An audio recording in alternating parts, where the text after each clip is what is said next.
India में सिर्फ 7.4 करोड़ लोग ही ऐसे हैं जो टैक्स भरते हैं, लेकिन उनमें भी जो टैक्स लायबिलिटी में आने वाले लोग हैं वो सिर्फ 2.24 करोड़ लोग ही हैं। यानी कि सिर्फ इंडिया की 1.6% पॉपुलेशन ही 5 लाख या उससे ज़्यादा कमाती है सालाना।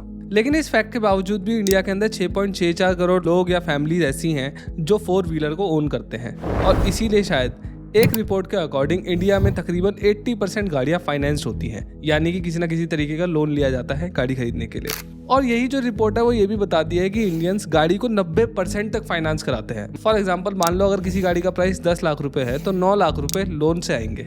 इसमें कोई बहुत बड़ी बात नहीं है। इवन दो इंडियंस के लिए कार लेना एक बहुत बड़ा फैसला है, लेकिन उसके बावजूद भी हमें ये देखने को मिलता है जो लो इनकम इंडिविजुअल्स होते हैं वो ज़्यादातर अपनी ज़रूरतों के हिसाब से ही गाड़ी लेते हैं। लेकिन दिक्कत तब चालू होती है जब आप अपनी हैसियत से बहुत ऊपर जाकर कार लेना चालू कर देते हैं, और ऐसी चीज़ें इंडिया के अंदर लगातार बढ़ती ही चली जा रही है। और शायद इसीलिए कुछ क्रेडिटर्स की रिपोर्ट्स ये बताती हैं कि इंडिया में व्हीकल लोन्स पर डिफॉल्ट्स बढ़ रहे हैं। और इसके पीछे एक बहुत बड़ा कारण ये है कि इंडिया के अंदर जो लोग हैं आजकल वो ज़रूरत और बजट के हिसाब से नहीं बल्कि सोशल स्टेटस के हिसाब से गाड़ी खरीद रहे हैं। और वो गाड़ी को लेते टाइम ये सोच रहे हैं कि अगर 4 लोग हमारी गाड़ी को देखें तो वो बोले कि भाई क्या गाड़ी ली है।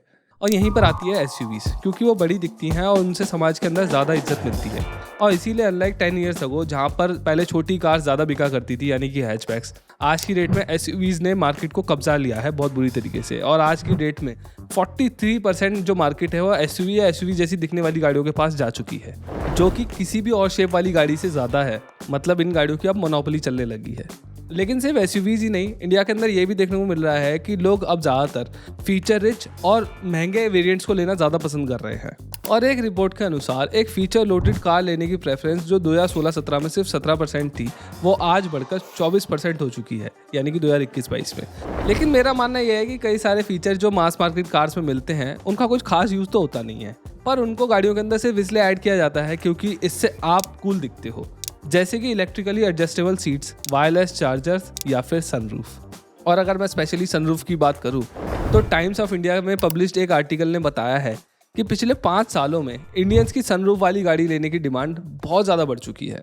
और ये इस फैक्ट से पता लगता है कि 2019 में बिकने वाली टोटल कार्स की पॉपुलेशन में सिर्फ 3.5% गाड़ियों के अंदर ही सनरूफ थी, लेकिन 2023 में ये बढ़कर 26% हो चुका है, यानी कि 642.8% का इंक्रीज आया है 2019 से 2023 के बीच में। और आज की डेट में हर 4 में से एक बिकने वाली गाड़ी के अंदर सनरूफ है। सो इंडिया के अंदर सनरूफ कैसे काम की नहीं है, ये जानने के लिए हमें फोर्ड की ये रिपोर्ट देखने की जरूरत पड़ेगी। इस रिपोर्ट के अंदर बताया गया है कि जो ज़्यादातर ठंडे देश होते हैं ना, या फिर जहाँ पर सनलाइट कम आती है, वहाँ पर लोग अपनी गाड़ियों के अंदर ज़्यादातर सनरूफ को ऑप्ट करते हैं। जैसे कि नॉर्वे में 15% बायर्स अपनी गाड़ियों के अंदर सनरूफ चाहते हैं, फ्रांस में 11% और जर्मनी में 10%। लेकिन इसी रिपोर्ट के अंदर ये भी बताया गया है कि जो देश ज़्यादा सनी है, यानी कि जहाँ पर ज़्यादा गर्मी पड़ती है, वहाँ पर लोग सनरूफ वाली गाड़ियाँ लेना कम ही पसंद करते हैं। जैसे कि स्पेन में सिर्फ 5% बायर्स ही प्रेफर करते हैं एक सनरूफ अपनी गाड़ी के अंदर, इटली के अंदर सिर्फ 3% और ग्रीस के अंदर सिर्फ 2%। अब देखने वाली बात यह है कि इवन दो ये देश गर्म है बाकी यूरोपियन देशों के मुकाबले, लेकिन फिर भी यहाँ पर इंडिया के मुकाबले तो कुछ भी गर्मी नहीं पड़ती है।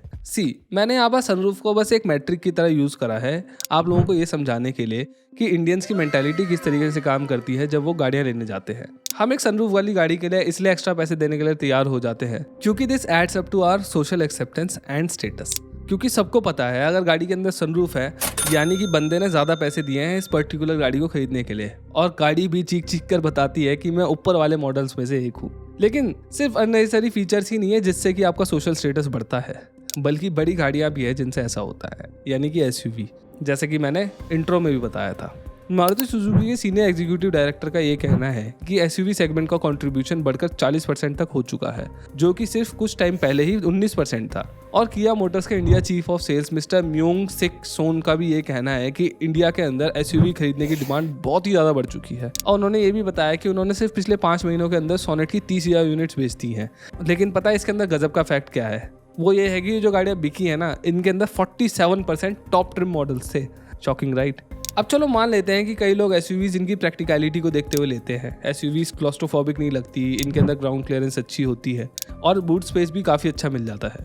पर एक्चुअली आज की डेट में देखें तो ये सारी चीज़ें यार हैचबैक्स और सेडान्स में भी तो मिल ही जाती है ना। पर क्या लोग सिर्फ ऊंचा बैठने के लिए 6 से 7 लाख रुपए फालतू खर्च कर रहे हैं SUVs के ऊपर? वो भी उन SUVs के अंदर जो कि नाम की SUVs हैं, जो कि फ्रंट व्हील ड्राइव हैं और कोई भी ऑफ रोड कैपेबिलिटीज़ नहीं देती हैं आपको। इन बातों से यही समझ में आता है कि लोग SUVs को ज़्यादातर इसीलिए खरीद रहे हैं क्योंकि इससे आपका सोशल स्टेटस बढ़ता है। लेकिन इंडिया के अंदर स्टेटस तो हर एक कोई दिखाना चाहता है, फिर वो चाहे कोई एक एक्चुअल एसयूवी को अफोर्ड कर सकता हो या ना कर सकता हो। और यहीं पर आती है रेनो काइगर और निसान मैग्नाइट जैसी गाड़ियाँ। और रेनो और निसान ने पूरी कोशिश करी है कि वो एक हैचबैक के प्राइस में एक एसयूवी दे पाए, और उन्होंने ऐसा किया भी है। निसान मैग्नाइट का बेस मॉडल i10 के प्राइस पे चालू हो जाता है और ये वहाँ पर खत्म हो जाता है जहाँ से XUV 300 जैसी गाड़ियाँ स्टार्ट होती हैं। अब भले ही यहाँ पर आपको एक कम प्राइस में SUV जैसी दिखने वाली गाड़ी मिल जाती हो, लेकिन आपको रियल लाइफ में एक बहुत बड़ी कीमत चुकानी पड़ती है ऐसी गाड़ियों की। लेकिन स्टिल रेनो और निसान की ये गाड़ियाँ मोस्ट सेलिंग कार्स हैं उनकी, क्योंकि ऑब्वियसली हैचबैक के प्राइस में आपको SUV की शान जो मिलती है। अच्छा, इस पूरे SUV वाले खेल के अंदर एक और चीज़ देखने को मिलती है कि जितनी बड़ी SUV होती है उतना ही बड़ा रुतबा होता है आदमी का, और इस स्टेटस वाले गेम को पूरी तरीके से जस्टिफाई करती है थार 4x2। महिंद्रा ने जब थार को लॉन्च करा था तो उन्होंने एक नीश ऑडियंस के लिए इसको टारगेट किया था। वो ये सोच रहे थे कि लोग इससे ज़्यादातर ऑफ रोडिंग करेंगे या फिर एडवेंचर पर्पसेस के लिए इस गाड़ी को लेंगे। लेकिन जब उन्होंने इस गाड़ी के अनाउंसमेंट करी तो इस गाड़ी की बुकिंग इतनी ज़्यादा हो गई जितनी उन्होंने सोची भी नहीं थी, और ये गाड़ी ओवर बुक चलने लगी साल भर के लिए। इवन दो इस गाड़ी के अंदर सिर्फ 2 दरवाजे मिलते हैं और इसके पेट्रोल इंजन की माइलेज बहुत ही ज़्यादा ख़राब है फिर भी। और तब महिंद्रा को ये रियलाइज़ हुआ कि इतने सारे लोग तो भाई इस गाड़ी को ऑफ रोड के लिए नहीं ले सकते, और इसका मतलब ये था कि लोग इसको इसकी प्रेजेंस की वजह से ले रहे थे। और अगर प्रेजेंस ही थार 4x2 लेने का इकलौता रीज़न नहीं है तो आप खुद ही सोचिए, क्या इससे अच्छी राइड क्वालिटी, परफॉर्मेंस, प्रैक्टिकलिटी और ज़्यादा माइलेज वाली गाड़ियाँ अवेलेबल नहीं है इंडिया के अंदर। और स्पेशली जब हम एक न्यू कार के बारे में बात करते हैं तो हमें मेल्टिंग आइस थ्योरी को भी समझना चाहिए। मेल्टिंग आइस थ्योरी कुछ नहीं, बस ये बताती है कि जैसे रेफ्रिजरेटर से निकलते ही बर्फ़ पिघलना चालू हो जाती है, वैसे ही कार शोरूम से निकलते ही अपनी वैल्यू खोना तेजी से चालू कर देती है। एंड एक्चुअली एक नई गाड़ी अपने शुरुआती 3 सालों के अंदर 60% तक वैल्यू खो सकती है। हाँ, ये हर गाड़ी पे लागू नहीं हो सकता, लेकिन कई गाड़ियों पे होता है। लेकिन इसके अंदर बड़ी दिक्कत वाली बात यह है कि आपको एक डेप्रिशिएटिंग आइटम को खरीदने के लिए भी फाइनेंस कराना पड़ता है। यानी कि एक चीज़ जो ऑलरेडी बहुत तेज़ी से अपनी वैल्यू खो रही है, उसके ऊपर से आप कर्जा ले रहे हो और उसकी ब्याज दे रहे हो। और इसी वजह से इसके अंदर सबसे ज़्यादा फ़ायदा होता है फाइनेंसर्स का। और इसी फ़ायदे के चक्कर में हमें ये देखने को मिल रहा है कि बैंक्स ने लोन एलिजिबिलिटी क्राइटेरिया बहुत ही ज़्यादा कम कर दिया है। और मैंने अपनी रिसर्च में ये पाया है कि कुछ बैंक्स तो सिर्फ 2.4 लाख पर एनम की इनकम वाले इंडिविजुअल्स को भी लोन दे रहे हैं। और बाकी भी क्राइटेरिया होते हैं, सिर्फ इनकम पे डिपेंड नहीं करता। बट स्टिल आप खुद सोचिए कि जिस इंसान की 20,000 रुपये पर मंथ की इनकम है वो एक गाड़ी को कैसे अफोर्ड कर पाएगा। खैर चलो, अब हम लोग मुद्दे की बात करते हैं। जब मैं इस वीडियो के लिए रिसर्च कर रहा था तब मुझे ये समझ में आया कि लोग इंडिया के अंदर गाड़ी लेने का डिसीजन सोशल अप्रूवल के तहत लेते हैं। और ये वही सोशल अप्रूवल है जो आपको तब मिलता है जब आप इंस्टा स्टोरी पर बताते हैं कि आप ओपेनहाइमर आईमैक्स पर देख कर आए हैं, वो भी लॉन्च पर लेट कर। लेकिन अगर इसी तरीके से आप गाड़ियाँ खरीद रहे हो तो आप एक बहुत बड़ी गलती कर रहे हो। अगर आप मुझसे पर्सनली पूछोगे तो भाई मुझे तो फास्ट कार्स पसंद है जिनकी हैंडलिंग अच्छी हो, जैसे कि पोलो GT TSI। लेकिन क्या करें, पोलो की वजह से लोगों को इज्जत तो मिलती नहीं थी उतनी जितनी एक SUV से मिलती है, तो फॉक्सवैगन ने उस गाड़ी को ही बंद कर दिया। देखो बॉस, मेरा सीधा सा कहना ये है कि अगर आप एक गाड़ी को अफोर्ड कर सकते हो तो बाय एनीथिंग यू वांट, ठीक है। लेकिन अगर आप नहीं कर सकते हो तो किसी और के कहने पे अपने आप को पुश मत करो। जो कार आपके लिए सही है वही लो।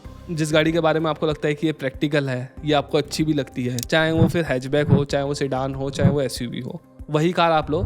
सोशल स्टेटस के चक्कर में आते हुए गाड़ी मत लो, इससे बहुत ज़्यादा नुकसान होता है।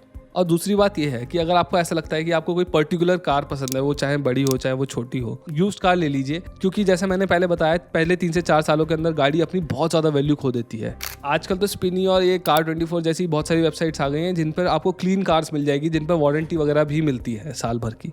और देखो, ये जो यूज्ड कार वाला ऑप्शन है ना, ये काफ़ी ज़्यादा अच्छा भी है, क्योंकि जब आप नई गाड़ी लेते हो ना उसके अंदर डेप्रिसिएशन बहुत तेज़ी से होता है पहले 2-3 साल के अंदर। लेकिन जब आप यूज्ड कार लेते हो ना उसके अंदर डेप्रिसिएशन उतनी तेज़ी से नहीं होता है। और हो सकता है कि जब आप उस गाड़ी को दोबारा बेचने जाओ मार्केट के अंदर, आपको उतने ही पैसे मिल जाए जितने की आपने खरीदी थी, क्योंकि डेप्रिसिएशन बहुत स्लो है और इन्फ्लेशन बढ़ रहा है। So think well and choose wisely. So इस वीडियो में बस इतना ही। अगर आपको ये वीडियो पसंद आए तो please consider subscribing this channel, like करिए, इस वीडियो को शेयर करिए और कमेंट बॉक्स में अपने विचार ज़रूर छोड़िए। क्या आपको लगता है ऐसा कि आप एक यूज्ड कार लेना चाहेंगे? If it makes more sense to you. Thank you.